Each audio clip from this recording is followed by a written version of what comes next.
women, gynecological cancers are very common. These cancers occur in different parts of the genital tract.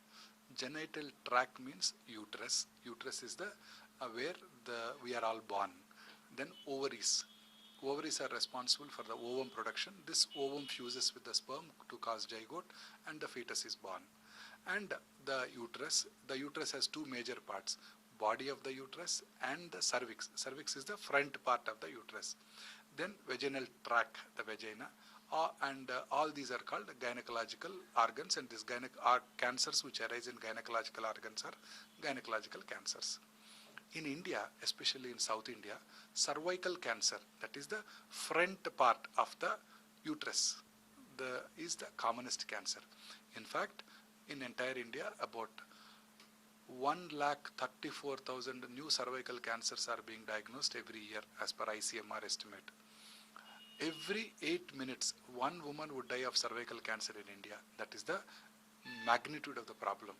And please note, in spite of developing vaccine for cervical cancer, the incidence of cervical cancer is on rise, and it is estimated by ICMR New Delhi that by 2025, that is 11 years from now, the number of cervical cancers would be 2,50,000. And every 4 minutes, one woman would die of cervical cancer in India by 2025. This is in spite of developing vaccine. So cervical cancer is the commonest cancer, and very common in South India, and even more common in coastal areas of South India. The exact cause for this is cervical cancer. There is a viral infection. This is human papillomavirus viral infection. Special types of human papillomavirus viral infection, type 16, type 18. This viral infection causes this cancer. There is a definitive cause and effect relationship which is not seen in any other cancer in the body. Like this viral infection would definitely cause cancer. So this repeated viral infection, because of this poor hygiene in the lower socio-economic strata of women, is the main cause for cancer. That is why cervical cancer is very commonly seen in rural India. It is as high as 50 per 100,000 population in rural India. Whereas in urban India, obviously they have better sanitation, better hygiene because of their good economic standards. So incidence of cervical cancer is very low, very low when compared to rural India. Western world, cervical cancer is very, very rare. So cervical cancer is a major health problem in rural India. Cervical cancer, the symptoms of cervical cancer are white discharge, bloody discharge, post-coital bleeding, and low back pain and lower abdominal pain in late stages. And awful smelling discharge also is generally seen in cervical cancer. Cervical cancer is generally seen in people belonging to lower socioeconomic strata, and generally seen in women with multiple sexual partners, generally seen in women with who had number of children. Again, all this would go in favor of poor hygiene and repeated viral infections. So these repeated viral infections would change the cervical epithelium and makes it turn into a cancer. This virus gets into the cell, gets divided along with the cell division and causes these changes.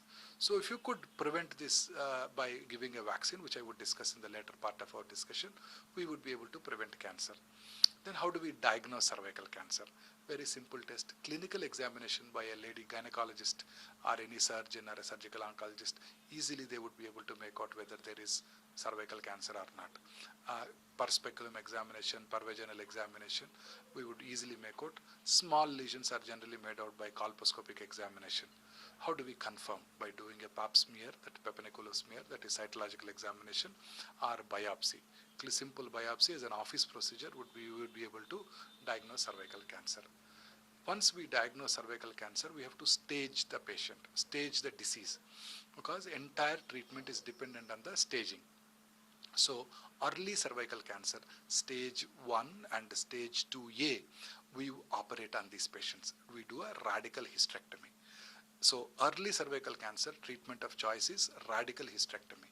Radical hysterectomy means the entire uterus, along with its surrounding parametrium, where this tumor could possibly spread, is completely removed. In addition to this, pelvic lymph nodes. The lymph nodes have to be removed whenever we operate on cervical cancer patients.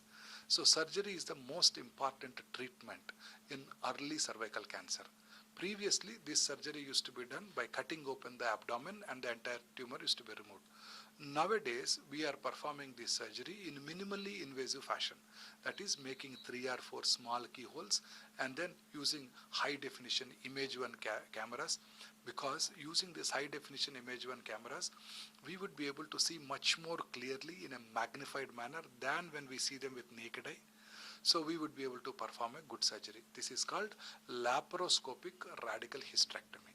Laparoscopic radical hysterectomy, we would be able to very precisely see the uterus, cervix, the lymph nodes. Everything is seen much better than what we see with naked eye, and this surgery could be performed very easily. So post-operative recovery will be very smooth for these patients.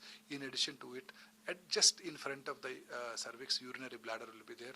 The nerves going to urinary bladder would be better seen with laparoscopy because of the magnified image. Then we would be able to completely remove the tumor completely. So in addition to after surgical resection, either open or laparoscopic surgery, post-operatively, depending on the pathology report, depending on the type of tumor, depending on the grade of the tumor, depending whether this tumor has spread to lymph nodes, we may need to give adjuvant treatment with chemoradiation also.